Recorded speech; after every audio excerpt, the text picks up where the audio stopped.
The town of Plainville. Established in 1721 at the geographical center of Connecticut. Good evening, everybody. Welcome to our town council meeting. Tonight is June 5th, 2017. I will ask Councilwoman Tompkins to lead us in the pledge. If you'll all please stand for the Pledge of Allegiance. I pledge allegiance to the flag of the United States of America and to the republic for which it stands, one nation, under God, indivisible, with liberty and justice for all. Thank you.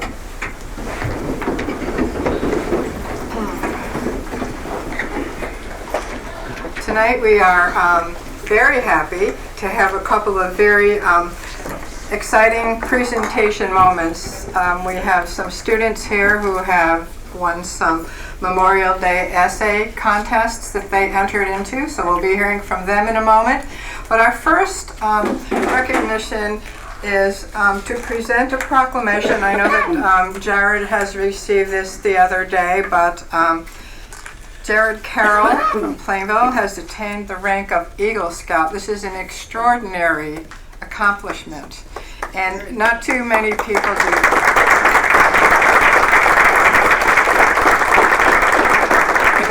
And tonight we are honored that he's here, and Councilwoman Tompkins is going to read the proclamation from the town council. So if you'd like to join Jared, we're going to ask you to come to the podium, please. And we'll hear about your story. Congratulations. Thank you.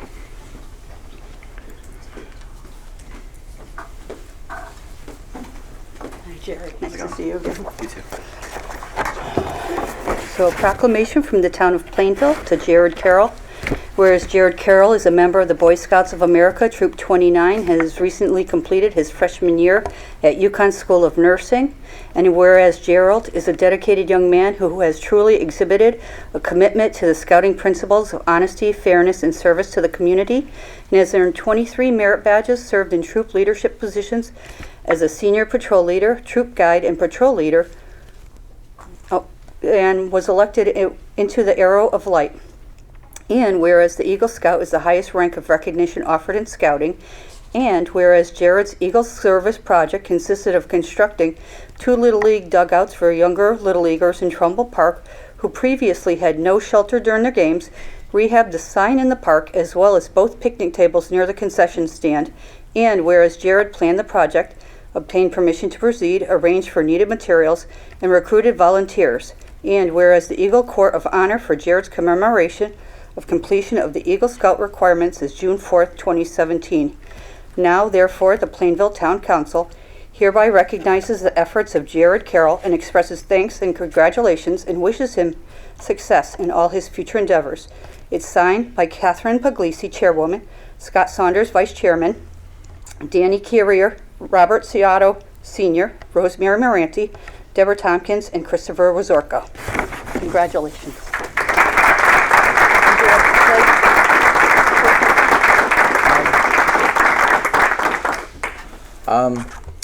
I would just like to say thank you. I wasn't prepared to speak today, so I'd just like to say thank you to the town of Plainville for letting me do my project in Trumbull Park, and thank you to everybody who helped out on my project and throughout my years in scouting. So, Okay. Congratulations. thank you.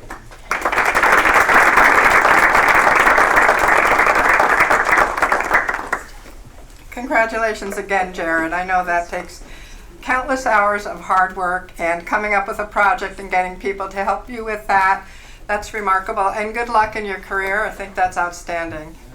Thank you. Okay, the next item we're going to have is we had some students who wrote Memorial Day essays, and there were winners selected from those submissions, and Vice Chair Saunders is going to ask them to come up, and hopefully we'll hear from them. So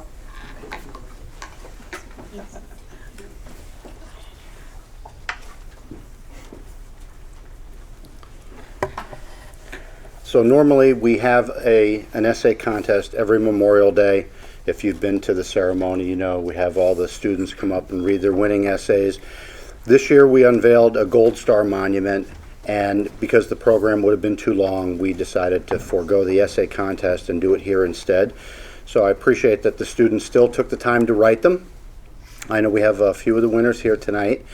And we'll start with the elementary schools. I'm going to have the students come up and read their winning essay, and it's what Memorial Day means to me. It was a good day, by the way, for Memorial Day. The weather held out, fortunately. We had the parade, and hopefully all these students were out there, and you guys were out there cheering them on.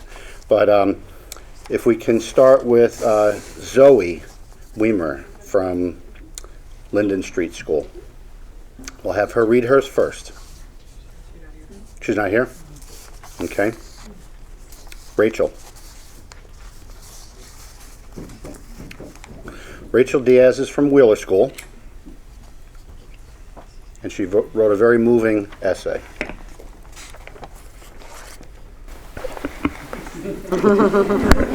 How's that? What Memorial Day Means to Me by Rachel Diaz. I have had many good memories and a lot of good times on Memorial Day, but having a fun time isn't all it's about. In this essay, I will tell you the true meaning of Memorial Day, including ways people celebrate, the history of Memorial Day, important people and places, and what Memorial Day means to me. You might think that ways people celebrate is only going to the beach, but it isn't. You also can go to a parade or a ceremony. You might not have known this, but in Washington, D.C., the flag is flown until one-half mast on Memorial Day. Every Memorial Day, the president makes a speech and puts a wreath on the tomb of the unknown soldiers. This shows that any unknown soldiers will still be remembered by our nation, even if their name is unknown. One other thing you can do is wear a red poppy. Memorial Day isn't just about the parades and the school day off. There is more history to Memorial Day than many people think. Memorial Day was originally called Decoration Day.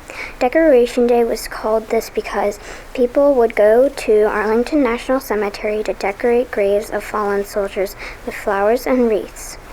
These soldiers gave their lives for our freedom. There are many important people and places when you ask about Memorial Day, such as soldiers like the Marines, Army, Navy, and Air Force. These soldiers all came from American families like mine. For instance, my grandmother worked for President Kennedy's wife, Jackie Onassis Kennedy, and met my grandpa when they were both stationed in Washington, D.C. by my Uncle Rich was an airborne ranger in the Army while my dad worked in the Air Force for 10 years. Memorial Day is a time to remember Americans who served their country, just like people in my family. The meaning of Memorial Day to me is that people, also known as soldiers, went out on the battlefield and fought for our freedom, but sadly only some of the soldiers came home from the war. This means that many families lost their loved ones. This means to me that I should always honor the people who served, regardless if they're dead or living. Many people remember those who served our country on Memorial Day by giving them parades, talking about the history, and important people and places. The most important of these, to me, is the true meaning of why Memorial Day is celebrated.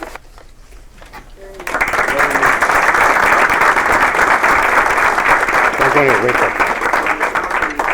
Part of what we do every year, Rachel, come back for just 1 second. I know you want to get away. Part of what we do every year is that we do give a gift to the essay contest winners, and so that's for you. Please share that with your parents, okay? Thank you. And thank you very much for a wonderful essay. All right? Okay. All right, thank you.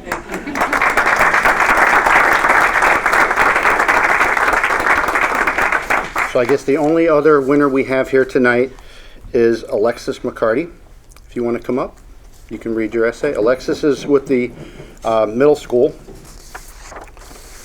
And before Alexis reads her essay, I just want to say that the winner of the Tophalon contest is Adriana Mills, and she is also in the talent show tonight at Tophalon, so she could not be here.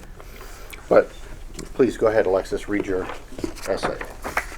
Hello, my name is Alexis McCarty. I am a 7th grade student at the Middle School of Plainville. I am honored to speak to you today about Memorial Day.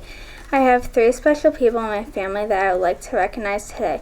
My cousin Austin, my uncle John, and my grandfather Michael. Today I want to talk to you about what Memorial Day means to me by explaining the symbolism of the American flag. At my house, when I go upstairs to my parents' room, I can see a beautiful display of the American flag outside their window. Each day when I look at this flag, I am reminded how lucky I am to live in a country where brave men and women are willing to fight for my freedom. To me, the flag symbolizes all the U.S. veterans that have served our country from the Revolutionary War to today. And each veteran has worked to keep my freedom. I am so grateful for my freedom. The flag also represents one of the special qualities of being an American, which is keeping our friends and family safe. We take care of our families, our communities, and the people of our nation, just as veterans take care of us by keeping us safe. Michael McCarty Sr., my grandfather, served in the Navy. I am so proud of my grandfather for serving for our country. One thing that I love about my grandfather is his personality. He is so funny. I'm so grateful to have my grandfather and all veterans for keeping me safe. Finally, the flag represents every service member in our military, past and present, who has worked behind the scenes to make our country strong. First Lieutenant Nathan D. Ferentz, a platoon leader for the 102nd Infantry Battalion of the Connecticut Army National Guard, helped me understand this. Last weekend in Niantic, he walked a total of 12 miles carrying 80 pounds of equipment and also did helicopter training exercises. First Lieutenant Ferentz's training last weekend is just a little glimpse into the loyalty and commitment of our military. I am so grateful for all the veterans who have worked hard behind the scenes to make our country strong. On this special Memorial Day, I want to say thank you to all the veterans who are with us today.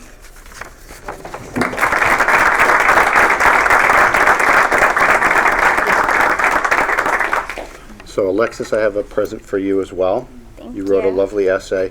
And what Alexis didn't tell you is that she mentioned her Uncle John, who served active duty military and now protects the town as a police sergeant, right? So thank you very much for your essay.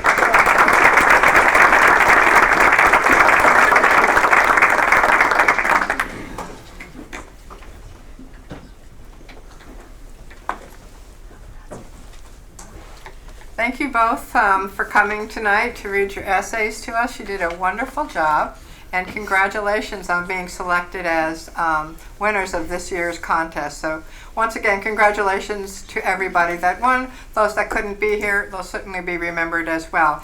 I'm going to ask for a little pause right now in case anybody would like to leave. If you have other schoolwork and things you might need to do, you're welcome to stay for the rest of our meeting, but we're going to take a little pause right now for those that need to get along.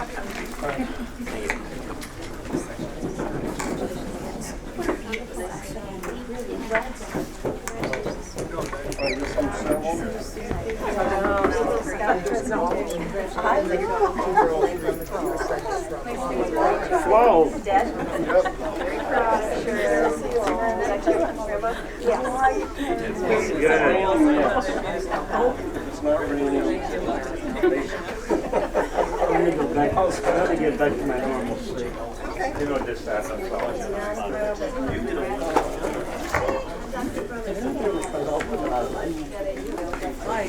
I was sitting back there. There's that piece all the time. Let me shut up. You got to shut up. This thing is just shut it off. Okay, we'll resume with our meeting. I think those that needed to get along have done so.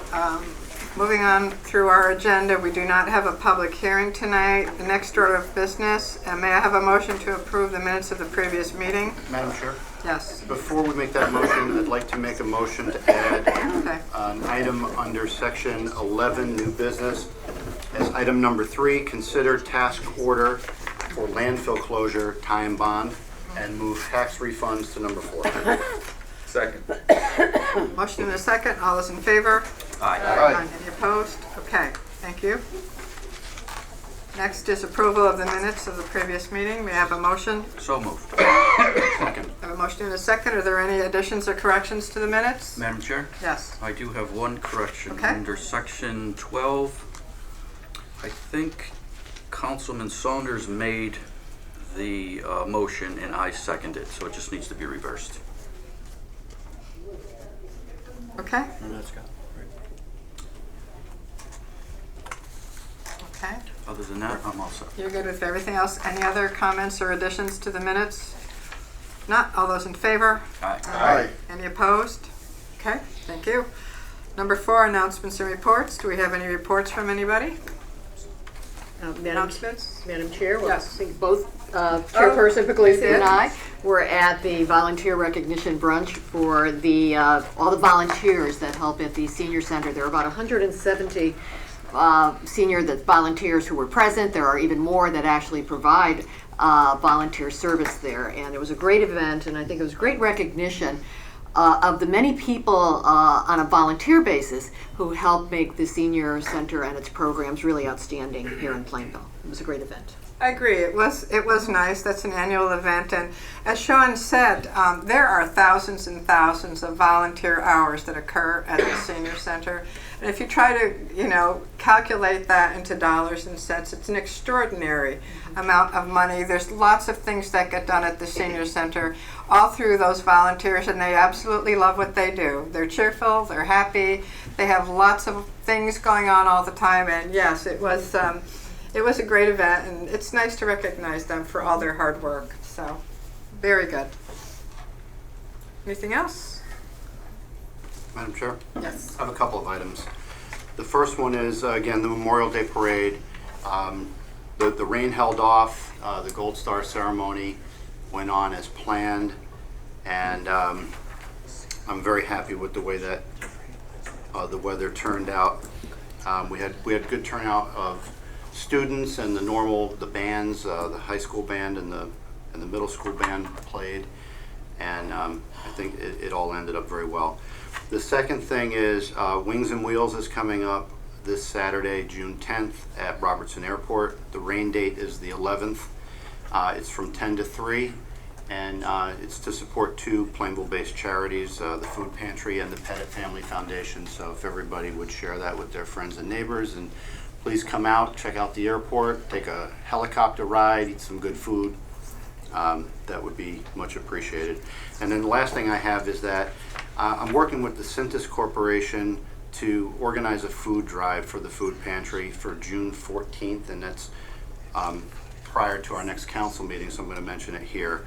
Nazo's Stop and Shop in Forestville and Southington, as well as Price Chopper, are all participating. So if you could visit those stores on June 14th and help out the Food Pantry, that would be great. Is that a Wednesday? That is a Wednesday. Thank you. Okay. Anybody else have anything to report? I will mention this now, although I know that Town Manager Lee is going to also talk about this as well. And it is another announcement that tomorrow is a referendum that we're encouraging all citizens to get out and participate in, support the referendum. It is to be Wheeler School improvements along with a minor paving project at the high school. The polls are open, and I will say the poll is open because this will be at the firehouse from 6 a.m. until 8 p.m. These are items that the town council has unanimously supported, and we want to make sure that everybody is reminded to get out there and vote. And I know, Robert, you're going to talk about these under your remarks, but can't hurt to overstate the need for people to get out there and help us out with this. Okay, there are no other announcements. We will move on to appointments and resignation. We have one appointment on the agenda. You have a motion? Madam Chair? Yes. Motion to appoint Adam Bergenti to the Aviation Commission as an alternate member for term ending October 31st, 2017. Second. I have a motion and a second. Is there any discussion on the motion? Not. All those in favor? Aye. Any opposed? Okay. Do we have any other appointments or reappointments to boards and commissions tonight? Okay, thank you.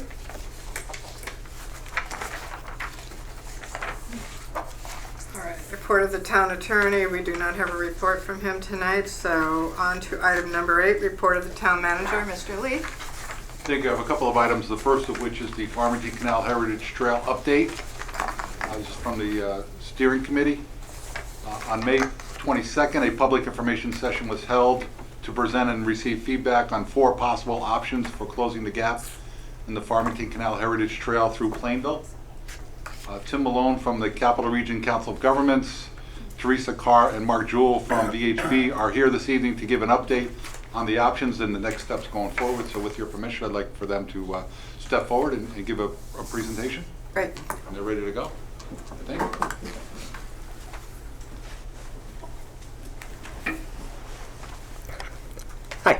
Hi. Good evening.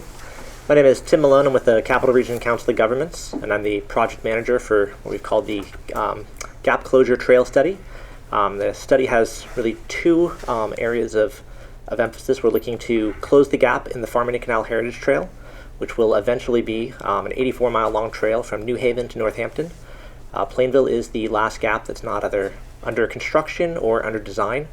Farmington will be bringing their trail down to Town Line Road, to Northwest Drive, and Southington is designing their trail up to Town Line Road as we speak. So really, Plainville is the last gap, and the second portion is to go from Plainville Center over to the New Britain CT Fast Track Station to provide a connection to the multi-use trail that follows that transit line. So our vision for the trail is really to have a world-class multi-use trail that closes the gap in the Farmington Canal Heritage Trail. We're prioritizing safety, comfort, and mobility for all users. So not just a bike trail, but also a walking trail, a trail that you can have a wheelchair on, a stroller, really open to all people. So that's really a goal, is to have it as much off-road as possible and to be as attractive to as many people as possible. So our study area, the trail has been studied in the past. 2009 they did a study. They really looked mostly at the rail corridor. This time we wanted to look at the entire town, see what options. So we looked all over. We had a very big meeting in October. A lot of options were shown. I'll go into that a little bit more later. But then for the east-west connection over to New Britain, we're really looking at a sort of a much narrower area that just follows 72, as there's very few options to get between the 2 towns. And so far where we're at right now is that we've identified all alternatives. We had our meetings in October where we came up with a long list of alternatives. And now we brought that down to a short list based on some criteria that we'll go into in a little bit. And now we're going to be working, gathering input from the public and other stakeholders to get to our one preferred alternative that will then go into refining that alternative and then preparing a concept plan. We'll be refining the alternative over the summer and then going into the concept plan preparation in the fall. And May 22nd, we had a public meeting at the library. We had about 100 people attend. It was a very well-attended meeting. A couple of council members as well, so thank you for coming. We presented the options, then we had an open house format where people could look at the maps and give us comments. We also handed out comment cards. They've been available on our website. We've been getting a lot of feedback from the people of Plainville, so we're very excited about that. And everyone was really supportive, so we're really excited about it, and I think there's some good input. And I'm going to turn it over to Teresa to kind of go through what our next steps are.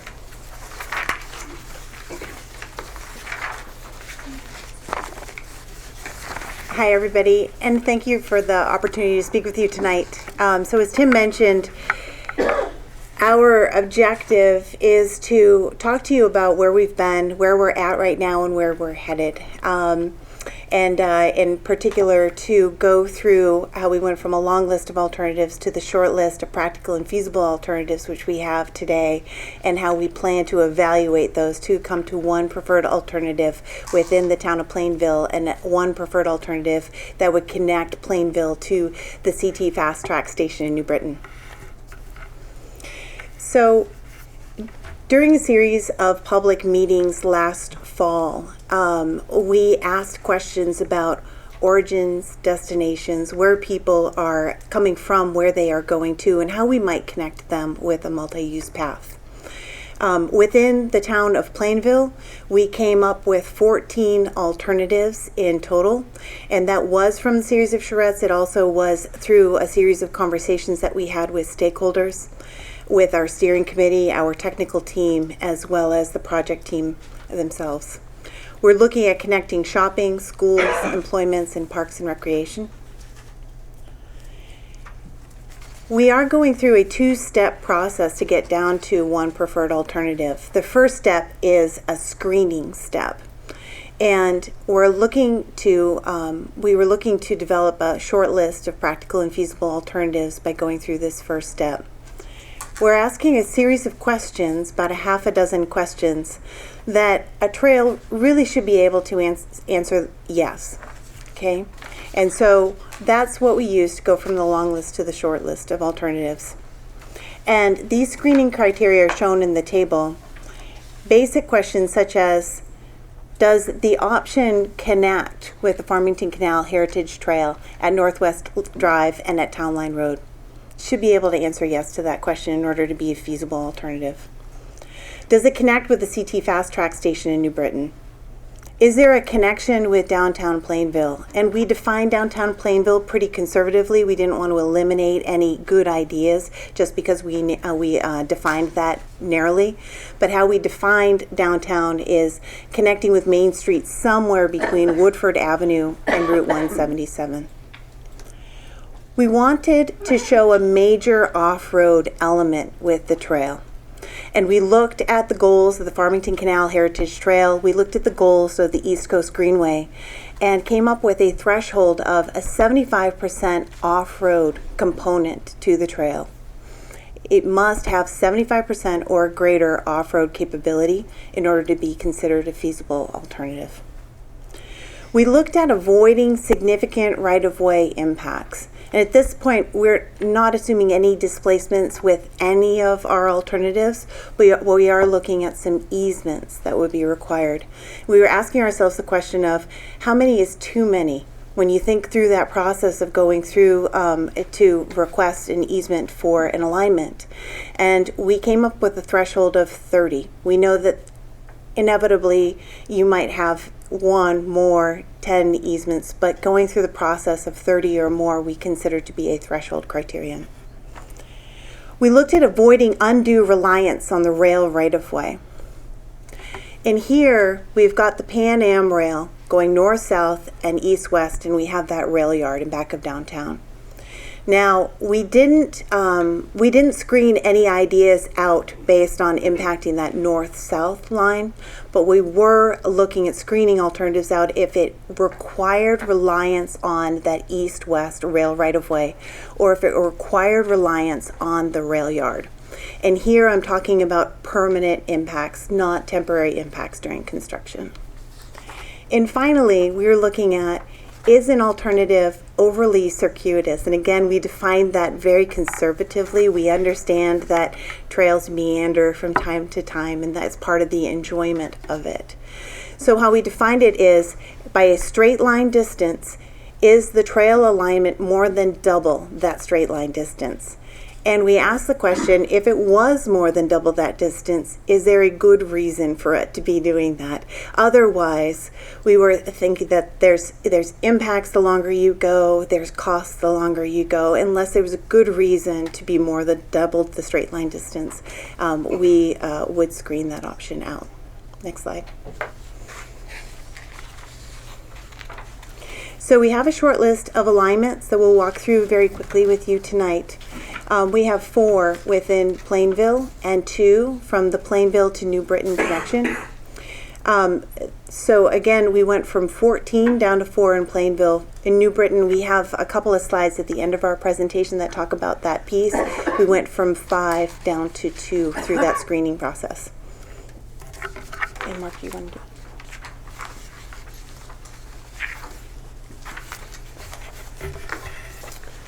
Good evening. My name is Mark Jewell. I'm on the VHB consultant team, and I'd like to run through the 4 alignments that we've narrowed the study down to.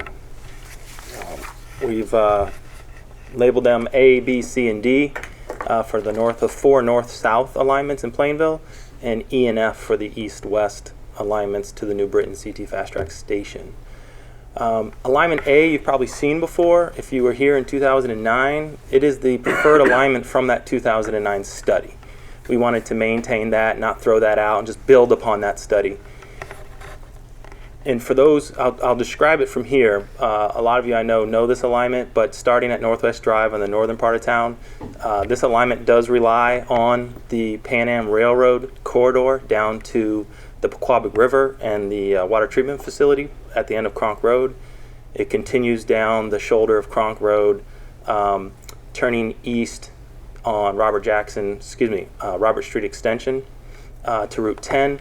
It goes south on Route 10 for a short distance to 372 East Main Street, and then heads through downtown to Pierce Street, following Pierce Street up to Broad, and then Broad to Hemingway into Norton Park. And then it exits through the southern part of Norton Park, following the historic Farmington Canal alignment, ending at Town Line Road. That is alignment A, and it's 39% off-road, and it's roughly 4.5 miles long. Alignment B heads east, starting again at the Northwest Drive location. It heads east using the existing Northwest Drive bicycle facility on the north side of the road until it crosses the Pequabic River on the existing roadway bridge. It would then cross Northwest Drive on a new crosswalk, entering what is now today the access road to the pump station there. It then transitions to a boardwalk in the Marsh Complex, basically following the toe of the slope of the eastern edge of the boardwalk, the eastern edge of the wetlands complex there. And it does so for a long distance. It follows the perimeter of that alignment down past the Northampton apartments, down past the cemetery, makes a connection with the YMCA. And for those who know Maiden Lane, Maiden Lane is, this alignment uses the currently closed road that gets you over to the treatment facility, to Cronk Road. Then heads down Cronk Road. And this is where this particular alignment proposes a flyover over the rail yard. It starts to ramp up along Cronk Road, heads over and reaches an elevation of 22.5 feet above grade, spanning over the railroad spur and the main line, and then touching down at the police station. Heads through Town Hall property to Main Street, and again goes down Pierce Street, and you're going to hear those terms a lot. Each alignment uses Pierce Street to Broad,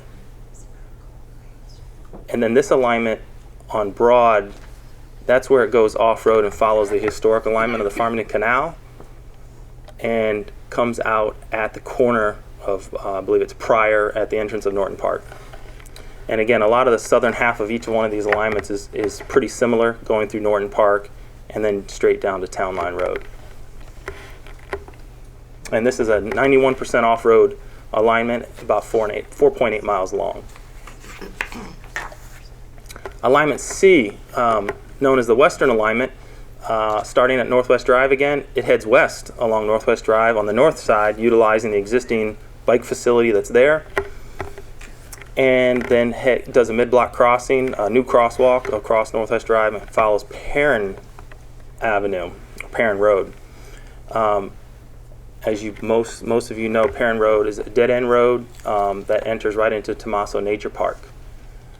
This alignment utilizes the existing trail system within Tomaso Nature Park to get you down to the entrance there where the DPW facility is. And you stay along the town-owned right-of-way there that gets you to the end of Cody Avenue.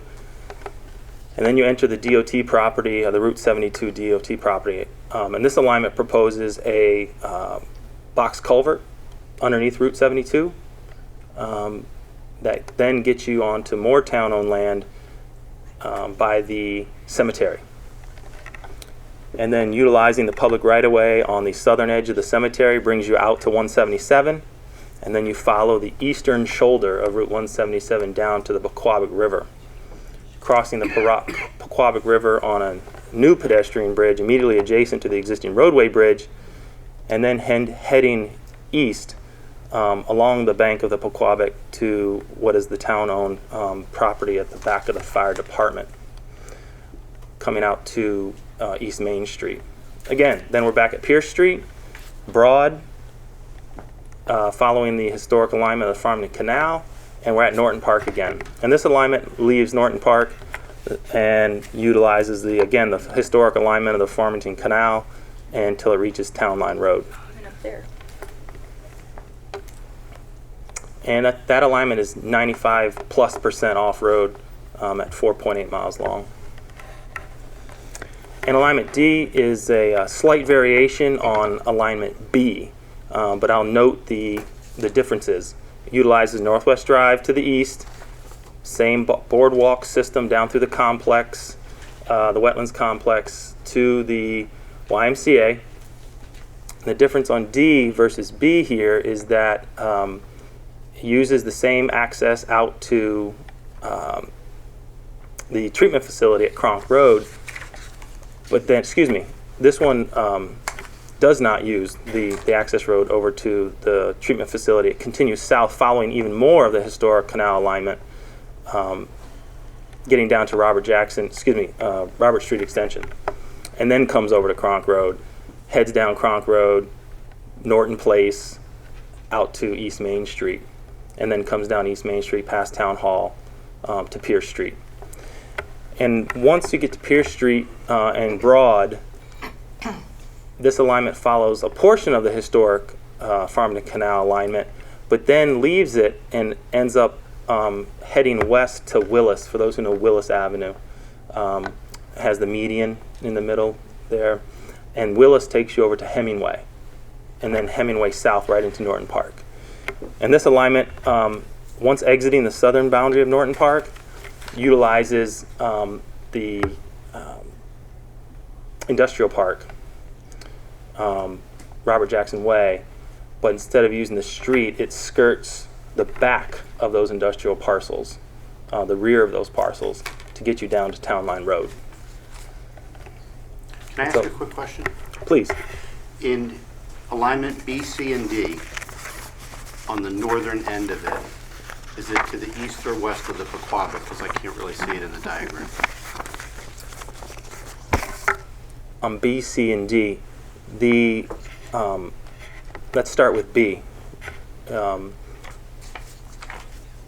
B heads to the east, and it doesn't cross the Pequabic until crosses the Pequabic on Northwest Drive. This particular alignment. Okay. So you're on the east side. C, it crosses the Pequabic at the Phoenix Soil property, basically Route 177. So it's west all the way south. Mm-hmm. Okay. Mm-hmm. And then D is the same as B. It crosses the Pequabic on Northwest Drive. Okay. Yep. Thanks.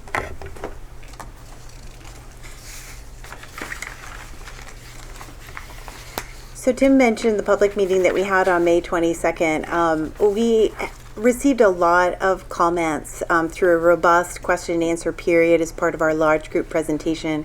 We had flip charts. We had an open house piece of the public meeting where we had each one of these alignments up as a pretty big size board, and staff able to talk with people on a one-on-one basis. We received comments from them on flip charts that were right next to the maps. And then we received about a couple of dozen of comment forms in the mail, either handed to us during the meeting or mailed to Tim after the meeting. And so all of that feedback has been informing the project team as we refine each of these shortlisted alternatives and as we embark into that next step. So I mentioned to you that we're doing our evaluation in a two-step process.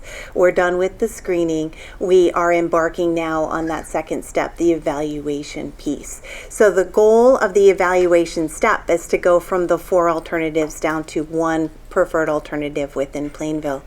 And these are some of the these are the set of evaluation criteria that we are considering to help us. These criteria include connectivity. So does the alternative connect people with where they want to go? Safety, so we're looking at safety as well as security here. Safety, we're looking at things like the volume of cars that are on the road, the speeds that those cars are going, the crash history at the intersections. So I mentioned to you that we're looking at a 75% or greater off-road capacity. As of right now, we don't think that we have any alignments that are 100% off-road. So where they are on-road, we are looking at how safe are the cyclists and pedestrians on-road. Security is different from safety and very important. So you'll notice that we need to balance some of these evaluation criteria, right? We want a quiet and scenic experience, but at the same time, we want there to be some activity on the trail so that there are eyes on the trail. There's that sense of security for users. So here we're looking at the sense of activity, the visibility of users of the trail, as well as access and egress options. So where are the trailheads located?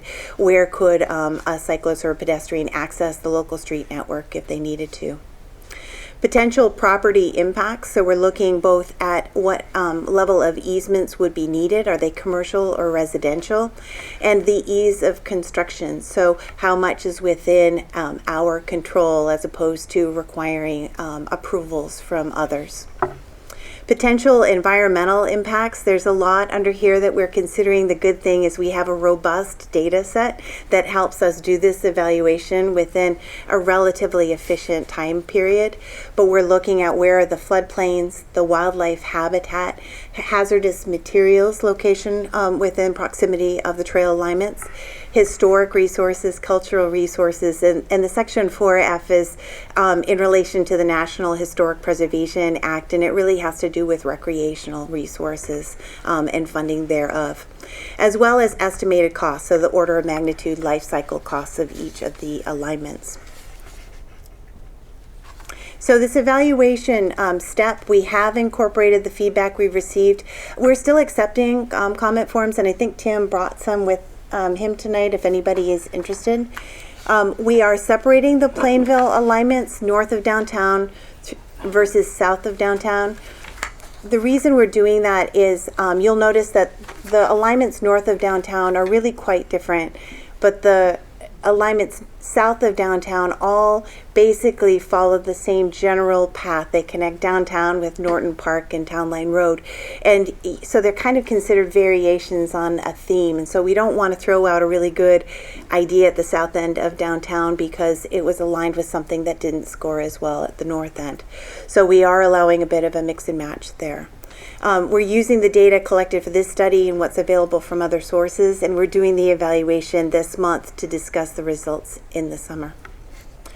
We do have a couple of slides on the Plainville to New Britain section, which I'll go over quickly just in terms of time.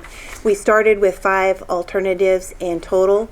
The desire here is to connect whatever we end up as our preferred alignment within Plainville, the completing the gap, with the CT Fast Track Station in New Britain. We have 2 alignments. The first, alignment E, is what we're considering our off-road alignment. It assumes what we call a road diet on Woodford Avenue within Plainville, and then it mainly relies on state-owned right-of-way between Route 72 and Black Rock Avenue. It's 92% off-road and 4.5 miles in total length. And then alignment F is called the New Britain on-road alignment. It also assumes a road diet on Woodford Avenue, but then it mainly relies on the bike lanes that exist within the city of New Britain and would assume the extension of those bike lanes to be painted on-road bike lanes within Black Rock Avenue in Plainville. It's 25% off-road and 4.4 miles. One thing I should mention, for the short list in Plainville, the short list in New Britain, we have a baseline alternative that doesn't meet that 75% off-road threshold criteria. And those are what we're considering our baseline alternatives so that we can consider like a low cost or low investment option compared to the other short lists. Thank you.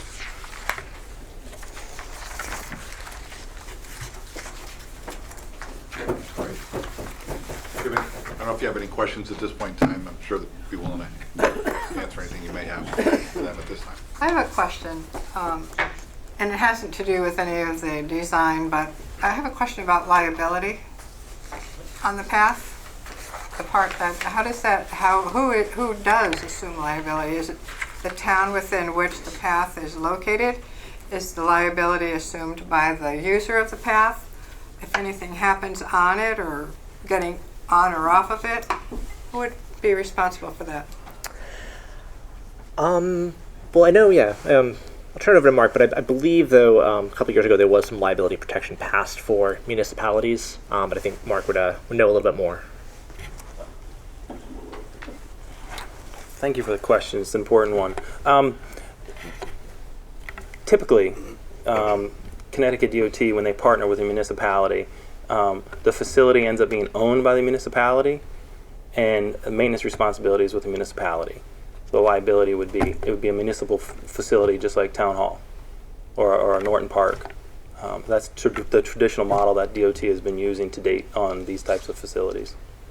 So if anything occurs on that bike path anywhere between Northwest Drive and getting over to where their ultimate goal is, the responsibility is that of the town? Traditionally, yes. Okay.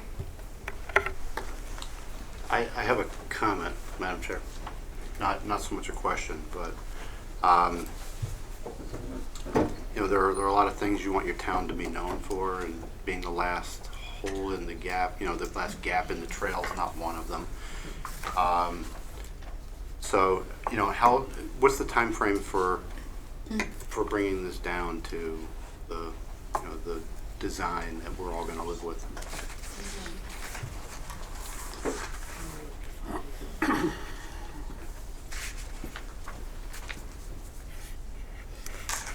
We're hoping to be done with that first step in our 3-step process by the middle of July, late July.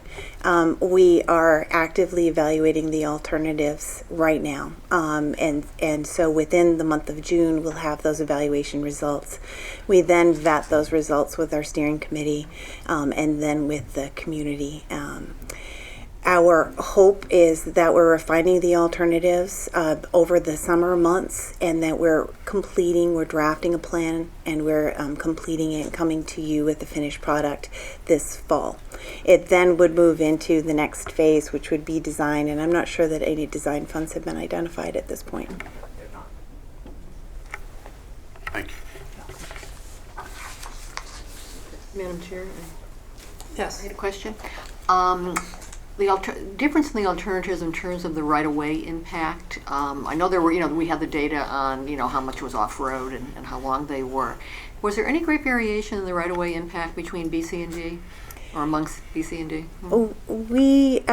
They were all under 30 in terms of properties that were impacted.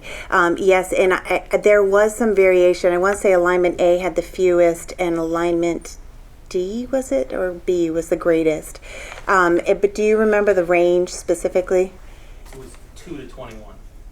Oh, okay. So there was quite some variation. 2 parcels on alignment A, up to 21 parcels impacted on D. And our hope is that we're impacting no property, and then using public right-of-way, commercial property, and residential property. Mm-hmm. Thank you.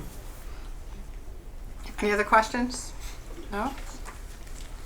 Okay. Thank you very much for coming tonight and explaining where you are and what we have to look forward to. We appreciate your time.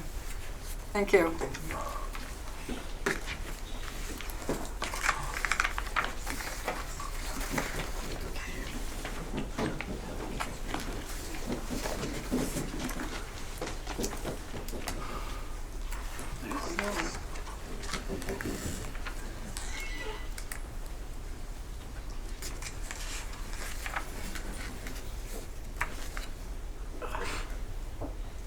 All right, I'll continue on with my report. Next item I have is the update on the landfill closure.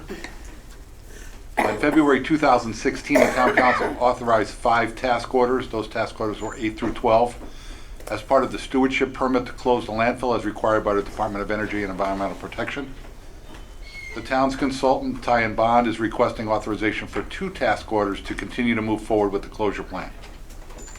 Task Order 15 involves a portion of the landfill that is subject to what's known as the Resource Conservation and Recovery Act, or RCRA. This is a small area of the landfill that was set aside many years ago for hazardous waste. Ty and Bond plans to perform additional monitoring of this area and review the results before submitting this to DEEP. Task Order 17 involves a screening level ecological risk assessment, or a SLURA is what it's called, which is a sampling program to evaluate if impacts are representative of the typical municipal solid waste landfill leachate to determine whether or not further assessment is needed. What that is going to be is the installation of a couple more monitoring wells where they feel that there may be some gaps, and to do some assessment with regards to that. The hope is that we wouldn't have to do a full ecological assessment, that this particular screening level ecological risk would indicate, hopefully, that there aren't any serious issues that we require to do a complete ecological assessment. Task 15 is proposed to cost $17,500, and Task 17 is proposed to cost $15,000. There is an item under new business that would authorize engaging Ty and Bond for Task Orders 15 and 17. To date, the Town Council has approved additional appropriations totaling $80,000. That was back in March of 2014, which covered Tasks 1 through 6. Town staff is recommending that the Town Council move forward with an additional appropriation of $95,000 to cover Task Orders 8 through 12, which were authorized last year, and 15 and 17, which is on the table for this evening. If there are no objections from the Town Council, Town staff will still move forward, or will move forward with an additional appropriation request at the June 19th Town Council meeting. I would like to remind everyone that it is anticipated that the cost for engineering and consultants work will be reimbursed by fees to be paid from impacted soils that will be brought into the landfill to defray the total cost of the closure. And in fact, based upon our current permit level, it's estimated that the fees that would be charged for bringing in these soils would cover the cost of closure, including the consultants and engineering work that's being requested this evening and in past meetings as well. So if you have any questions with regards to that, I know that we put in your package of information a summary of all the tasks and a summary of the cost of each of the tasks and what's been authorized to date. All right. Next is school renovation projects referendum. This is just a reminder that the referendum to appropriate $25.26 million for renovations and improvements to Wheeler Elementary School and Plainville High School will be held tomorrow, June 6th. Voting will be held at the Plainville Fire Company between the hours of 6 a.m. and 8 p.m. And also a reminder that there is a public information session for Valley Water this Thursday evening, June 8th. A public information session will be held regarding the results of the water test that were performed by the State Health Department. Representatives from the Department of Public Health, the Public Utilities Regulatory Authority, and Valley Water will give presentation on the findings. Residents will have the opportunity to ask questions and provide comments regarding the water supplied by Valley Water. The meeting will be held at the middle school auditorium beginning at 7 p.m. And I would encourage residents to attend this meeting to learn more about the water system, to learn more about the quality of the water that's supplied, what's regulated by the state, and the impact, and perhaps some of the options that are available with respect to what may be considered improving the quality, especially as it relates to hardness, which isn't something that's regulated by the Department of Public Health. Next item I have is the summer meeting schedule. The Town Council has historically reduced their meeting schedule during the summer months. It is suggested that the Town Council consider canceling the July 3rd, August 7th, and September 5th regular meetings. This would leave July 17th, August 21st, and September 18th for the regular meeting dates, and special meetings could be scheduled if needed during the summer months. If you're able to decide upon a summer meeting schedule that allows people to plan, vacations and whatnot all the way around. So we generally do that at the The only additional item I have, other than the happenings, is the setting of the mill rate. It now appears that the state budget will not be finalized by the end of the session, which ends on Wednesday. I am suggesting that the town council hold a special meeting next Tuesday, June 13th, to set the mill rate for the fiscal year 18 budget. Town staff will provide an analysis of the budget proposals to date and have a recommendation for your consideration. There's a couple different options, and in fact, the state legislature over the weekend passed some legislation which would allow towns to amend their budget. I'm not sure that I fully understand what that means at the exact moment. I'm not sure they understand exactly what it means either, but we'll try to decipher that and be able to explain that next week if the council is of a mind to hold that meeting. That will give us enough time to get the bills out right around the first of the month. If we get them out a couple of days later, we will give some extra time in August for people to pay their bills without paying any penalty as far as interest is concerned. So not sure how clear it's going to be by then. The governor's first budget and the Republicans' proposed budget are very similar in terms of the impact to Plainville. The governor's second budget is could have a significant impact to Plainville, although there's been a very strong opposition that appears to the governor's second budget. So, we can discuss the strategies that you may want to look at the June 13th meeting. So, with that, I will turn it over to Scott Colby for happenings, and then certainly be available to any questions you might have for us. Good evening. The Plainville Coalition for Positive Youth Development is underway for its annual underage drinking prevention campaign. Members of the public are invited to display brightly colored lawn signs stating "We do not serve anyone under 21," which highlights the social host law. It is illegal to allow anyone under 21 to consume alcohol, even in private homes. Anyone who wishes to display the sign can contact Roberta Brown at the Plainville Youth Services at 860-793-0221, extension 261. Over at the Senior Center on June 7th from 6 to 8:30 p.m., they are hosting the Changing Brain, a caregiving affair. This is going to be a discussion on finding and paying for resources, daily challenges, long-distance caregiving, and coping strategies. There is a light dinner included. Please call the Senior Center to register.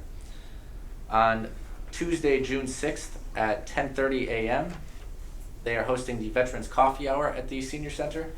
This is a meeting conducted by Wayne Rue, a Veterans Liaison for Hartford Healthcare at Home, and this is for all veterans over 60 and their spouses.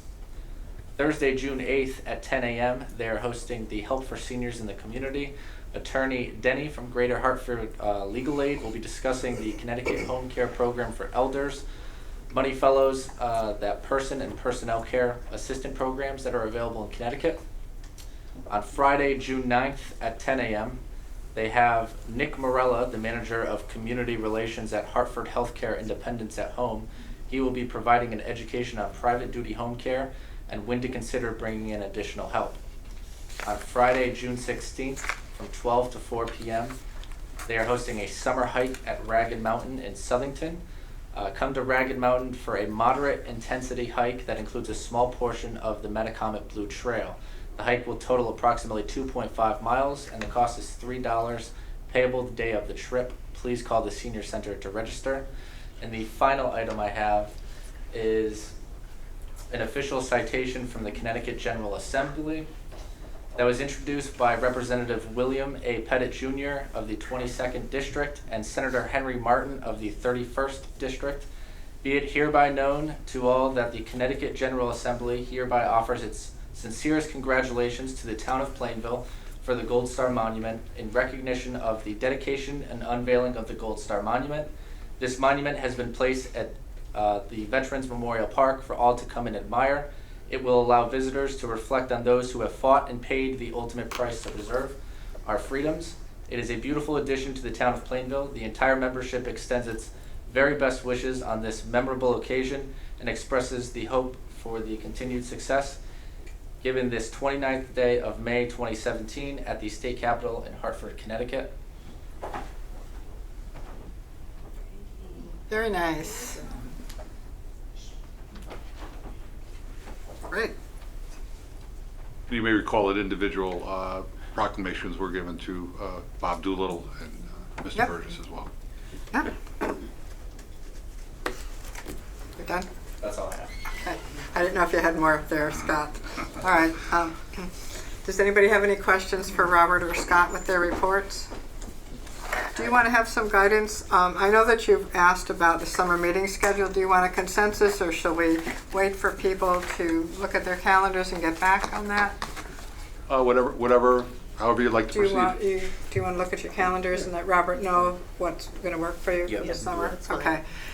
And the June 13th meeting regarding the mill rate discussion, can we get a consensus? Is that okay with everybody?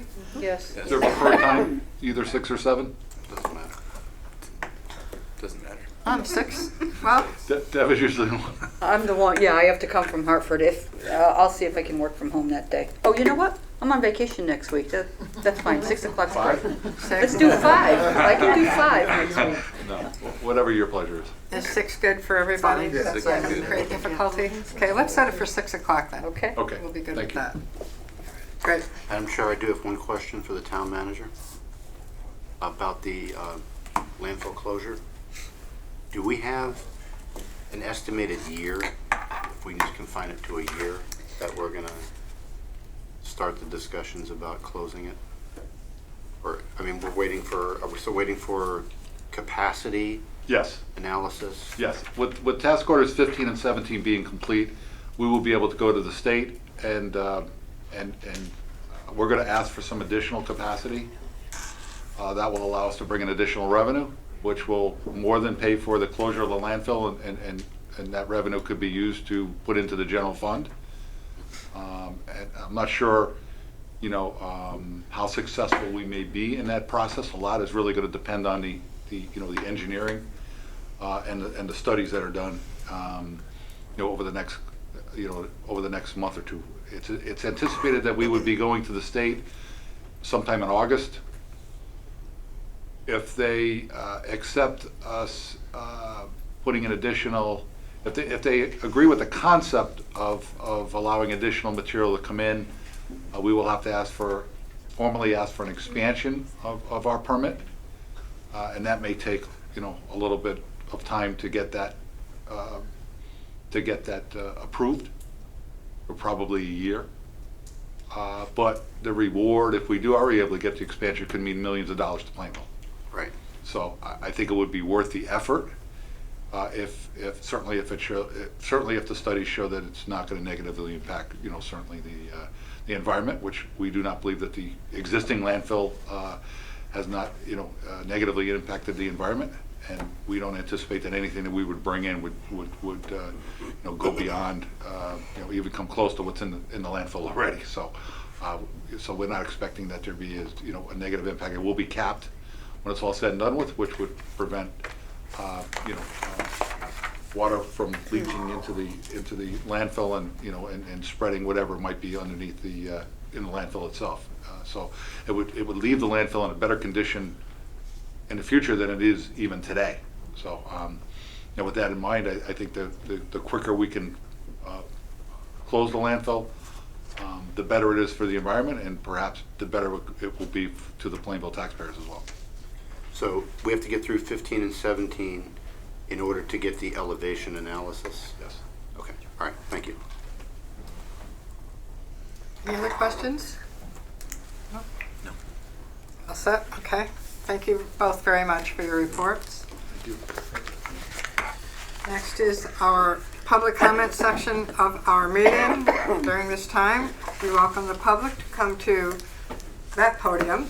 You'll be given 3 minutes to speak to the council. Please state your name and address. I have a sheet which has 2 names on it that we'll begin with. John Kislick, you'll be the first.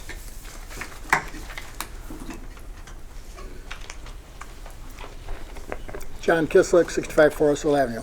Good evening, Town Council. Hello. I need my notes today. I hope you give me an extra minute. I still have a problem with being overridden by State Supreme Court on our charter. I'll get back to that in a minute. But the way I understood what the House of Representatives did on Saturday, they passed a bill. The Senate still has to approve it. They pass it unanimously. That the towns can override their charters and they can adjust our tax rate either up or down for the January bill. That's the way I understand it. But the way I look at this thing with the State Supreme Court, in Plainville, I believe we work under our charter. We have local autonomy. That's our law, that's our rules. And as long as Section 5 of Chapter 7 doesn't break any laws and is not unconstitutional, I cannot see the Supreme Court even wanting to take a case on that. But that's my opinion. That's ridiculous. They wouldn't get involved with some little thing in a town. Now the Wheeler School. I still believe the scope and price of that renovation project is way out of line for the needs of that school. Unfortunately, we have people in this town that if the price was $30 million, they'd still jump on and say, yes, let's do it. These people are out of touch with reality. And I feel the town council dropped the ball on this one. I think you should have had the building committee go back and redo this project. I think it's too high, it's excessive. But I found a way that you can rectify that. When you go to the voting booth, nobody knows what you're doing. I want to ask this council, I know you all agreed unanimously, to vote no on the project. I know you'd like that. One more thing I have now, this one's important. Our trash and recycling contract is up this year. I'm going to take this information from the original request for proposals that was dated February 17, 2011. You can write these page numbers down. Page 5, the contract length is 6 years with an option for 2 two-year extensions. And the contract start date was September 12, 2011. On page 15, at the end of the contract, if this contract was not violated, Plainville owns all carts, spares, and parts. It came up with the contractor bought and paid for, last I figured, like 10,850 carts, not counting spares. And I'm estimating if they're $50 a piece, I don't know what they are, but I heard could be 50. That's over $500,000 that was in the contract that now a new contract would not have the cost of $500,000 for barrels. What I'm asking this council to do is to send this back out to bids, and I'll give you a couple reasons. The contractor that has the contract now was not the original low bidder. They may have been third, I'm not really sure. So they weren't low. The cost of the carts now can be taken out of this contract. That's over $500,000. And the other thing that's going on now with the state of the economy, I believe there'll be a lot of bidders out there sharpening their pencils to try to get us a good deal. Councilman Seattle knows all about that. He was instrumental. And maybe Councilman Seattle can talk to the rest of you and convince you this should go out to bids again. We have the possibility of saving a huge amount of money on that trash contract because of all the things I just told you. Carts are not in there no more. That's a big one. So I wish this council, it's up to you. You're in charge. Nobody else is. You can do it, and I ask you to send this out to bids again. I think we can save the taxpayers a lot of money on this one item. It'll help our problems with the state. Thank you. Joanne Edmond?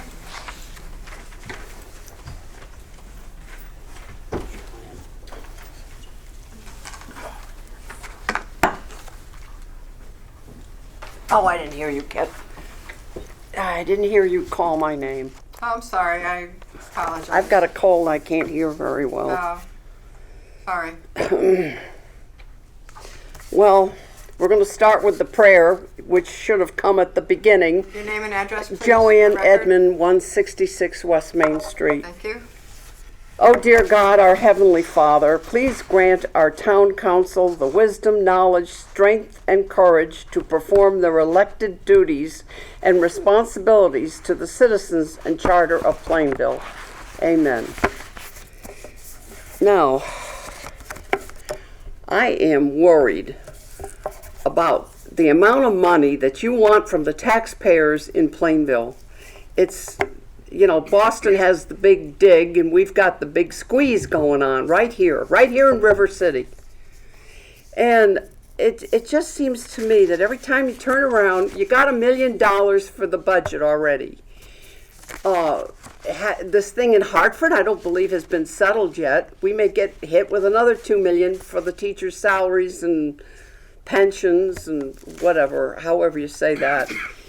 Also, $25 million for Wheeler and the parking lot, and that should be that shouldn't be together on the voting tomorrow. I intend to vote no, and I'll tell you why. Because I don't believe you should be spending $2 million over at the high school. You said it's minor paving improvements over at the high school, Kathy? I think Compared not. to the total amount, it's a minor number compared to the total It's project. not minor. $2 million is not minor. Project, Joanne. That's It's what's my intent. paving.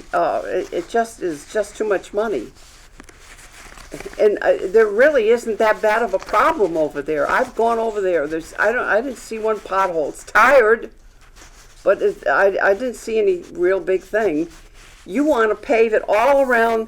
You want to pave that whole big parking lot, and you want to pave all around the football field, that wonderful crumb rubber crap that you put in there, and then a ramp. There's a ramp over there to the tennis courts. Perfectly fine. I just don't understand all this money. I mean, people should be here tonight really yakking and yapping about this, because it's too much money that you're asking from the people. And you know, and all this money, you know, I understand the school is, again, tired and it needs some updating, but I don't think it needs to be renovated like new.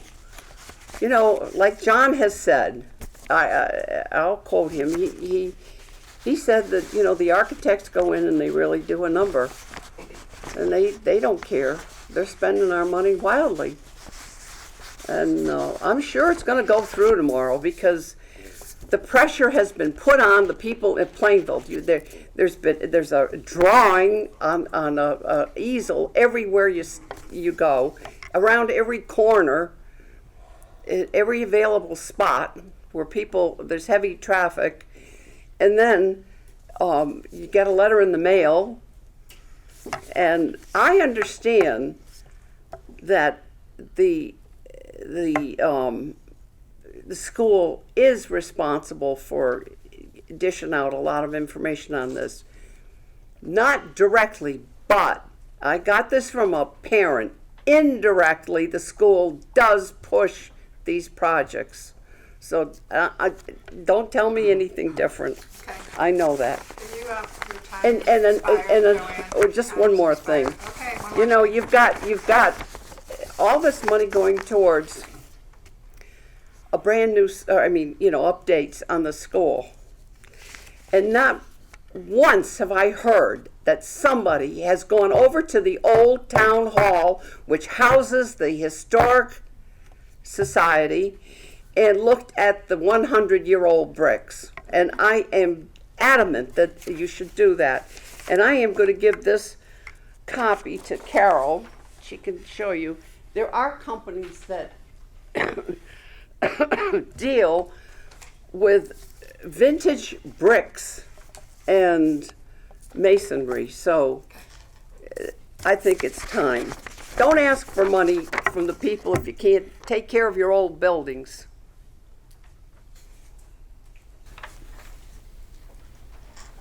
Okay. Thank you for the information. Does anybody else wish to speak to the council? Mr. Frangos?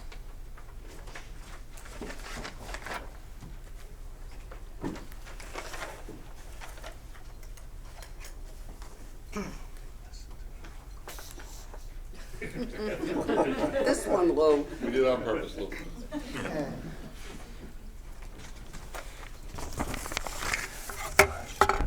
Lou Frangos, 10 Fairbanks Street. I'll start off by saying, Madam Chair, I'm not questioning the need for repair for the Wheeler School, but I am questioning the cost and the repair process. Number one, the state is expected to reimburse Plainville $12.11 million, and you have stated more than once that if the funding is not received, no project. What happened, my curiosity is, what happens if the state grants are less than the amount, and what is the bottom line number before halting the project? Does that make sense to the question? Well, Instead of giving us the whole amount, say they cut it in half, or what is the, on the barometer, what does it tell you're you? talking about the reimbursement amount that we're expecting from the state of Yes, Connecticut. ma'am, That's what you're asking. 12.11 million. Well, if they cut it in half, we can't do that project. No, That was no, one of all I'm your- asking is, do you have a measurement where you'll say at this given point, the project is off? If it is not what we were expecting from the state of Connecticut, which is 65%, 64? Yeah, 64, If it's not, if that is not the number, Sure. we won't do it. That's all I need to know. Okay. Okay. Now regarding what you call, and this is just ignorance on my part, and I'm trying to learn something here.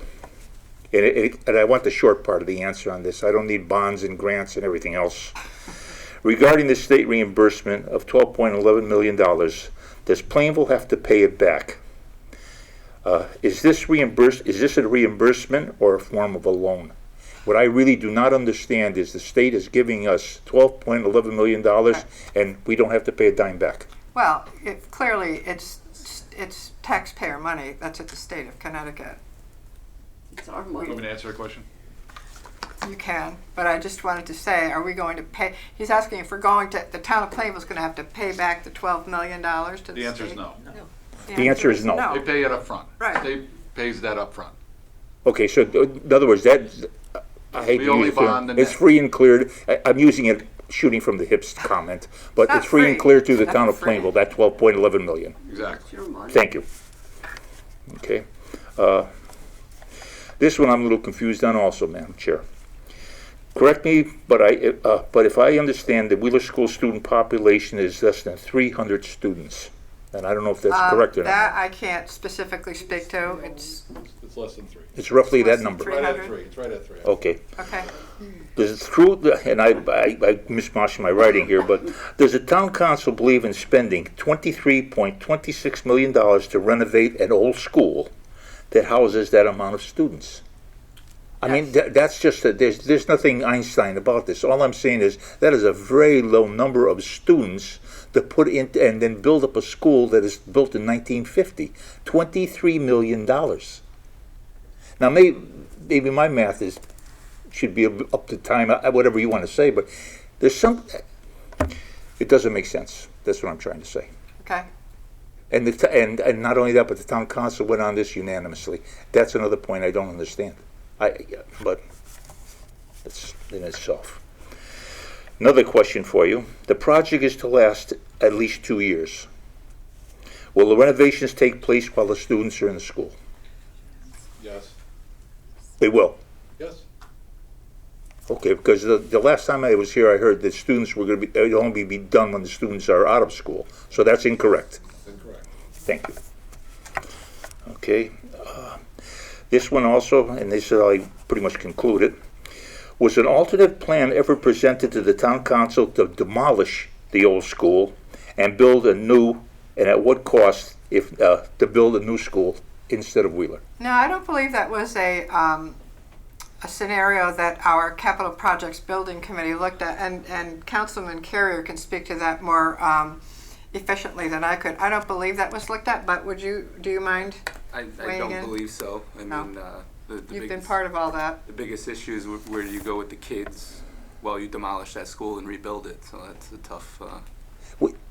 Again, this is just the town resident asking the question. Isn't that a logical question? I mean, the prices of a new school, not to put numbers out there, are drastically larger than this number. So I don't know why we would consider that. Thank you, Mr. Courier, but first of all, you're in the business, so you know better than a lot of people. Number two, a resident like myself doesn't know any better. And I automatically would say, if this is a school that's built in 1950 and we're going to spend $23 million, gee, just for the heck of it, what would it cost the town of Plainville to build a brand new school? And you mean to tell me nobody ever asked that question? It was, I mean, it was discussed, but not in any entirety. I mean, it's definitely higher. There's no doubt about that. Okay. And finally, the only thing I'm going to close with, and I don't want this translated as I'm picking on the town council. The one thing out of this, something that really does bother me about this is the referendum itself. You shouldn't have combined the two. And I think the town council knew better. And I'm sorry to present it in that manner, but that wasn't done properly. Thank you. Does anybody else wish to speak to the council? Yes, Roberta.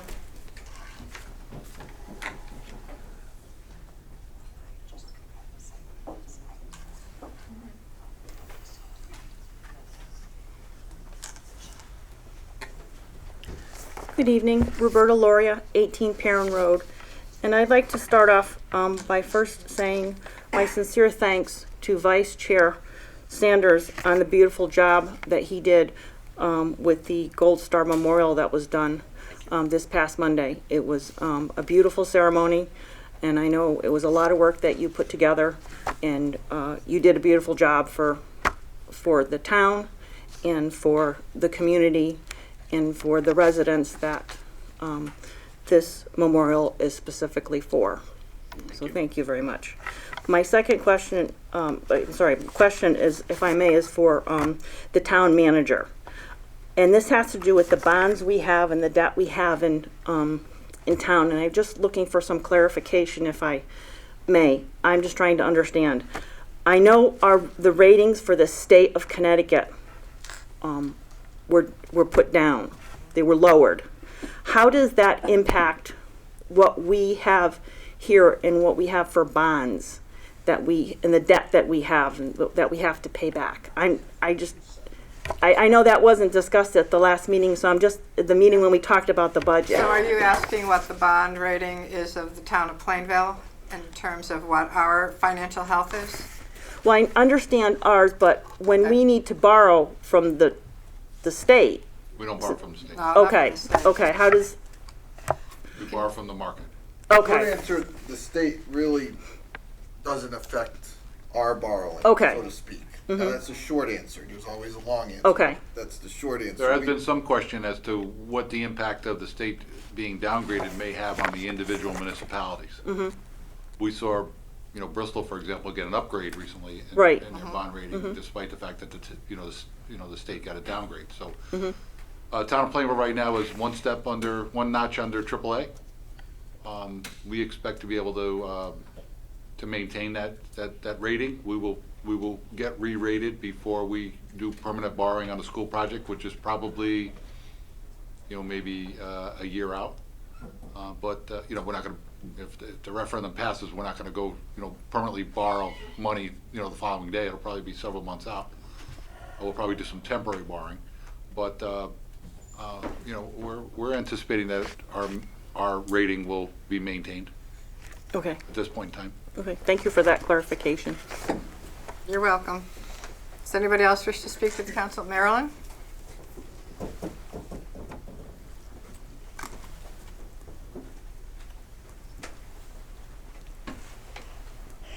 Good evening, council members and members of the community. My name is Marilyn Charette, 18 Milford Street in Plainville. And I wanted to say that you might be surprised at the voter turnout tomorrow and what the final results are going to be. I've talked to quite a few people that are voting no tomorrow. They were very disillusioned for a lot of different reasons. Number one, the project was really overrated price-wise. And I talked to a lot of people just in the last few days, and they're shaking their heads. They can't understand why, as I put in my letter, you voted to put two things on that referendum that never should have happened. And I think you know that as well as I do. I respect the position you're in. You make some tough choices, not always easy. But in all honesty, it was like it was slid under the carpet, so to speak, and it wasn't fair to us. We had a Wheeler School project. We shouldn't have had something just slid in along with it, to go along with it. That's my opinion. But As I said, I was very surprised and disappointed in the amount of money that was put on that project, and I do believe that it should be renovated, as I also stated in my letter, but not renovated as new. Connecticut is broke. You know, we're really financially in bad way, and we can't afford. We've got to pay this money back one way or another. It's not free money.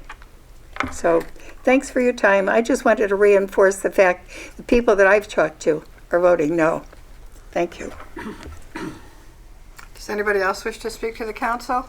Yes, sir.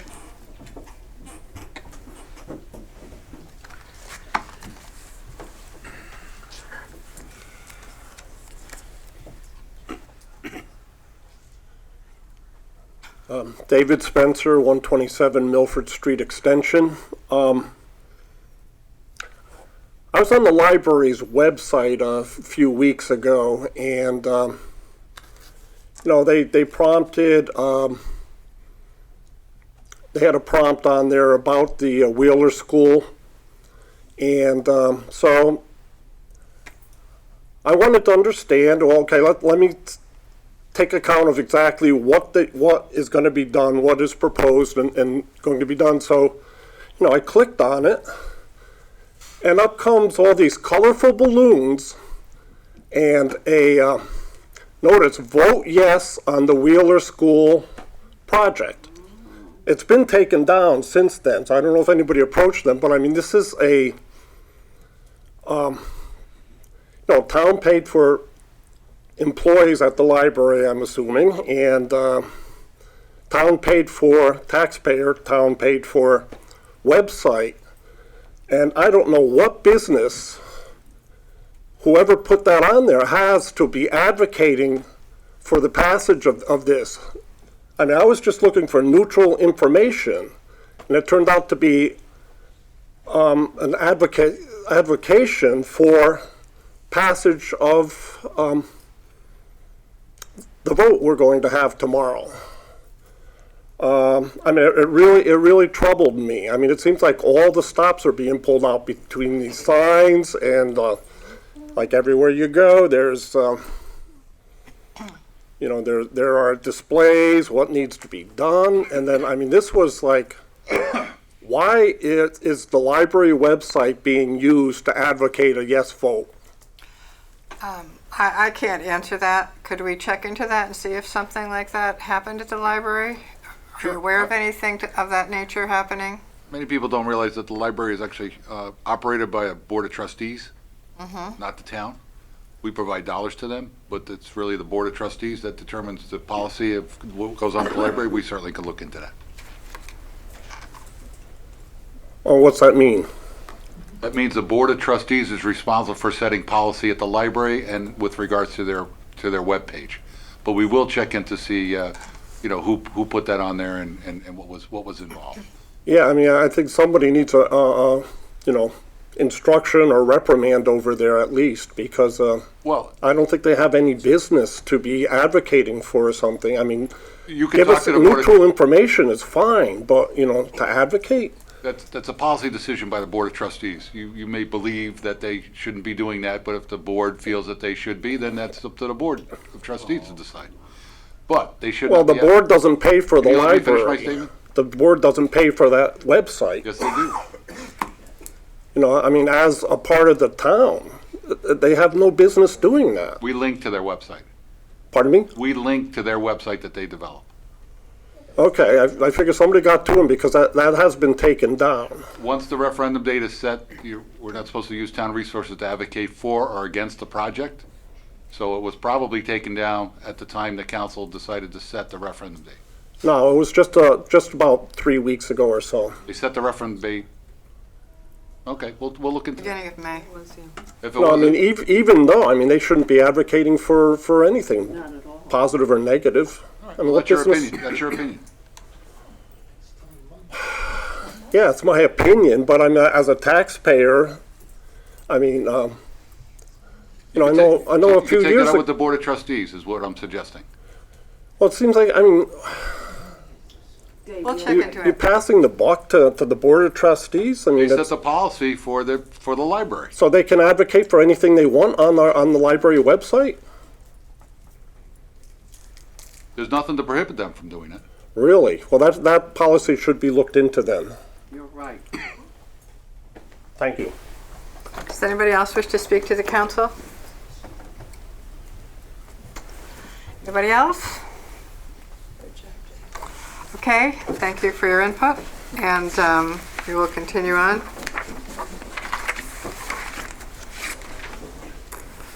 Okay, we have no old business, so on to new business. Madam Chair, Oh, go ahead, Scott.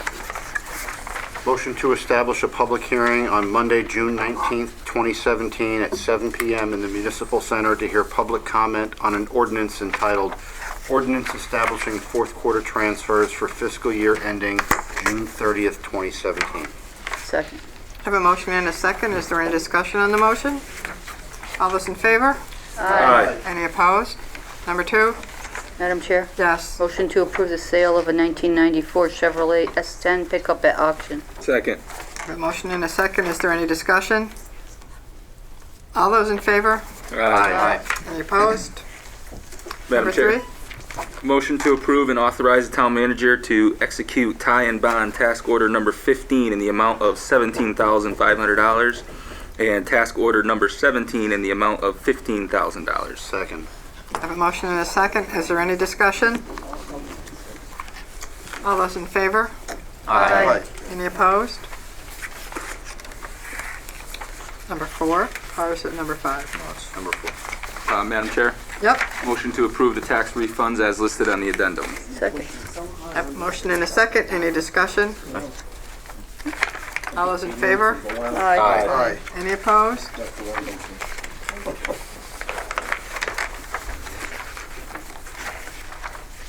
Thank you. Do we have any other items of discussion for interest? No, I do not. Okay. Madam Chair, We need a motion to go into executive session. motion to move into executive session on a personnel matter. Second. A second. All those in favor? Aye. Thank you.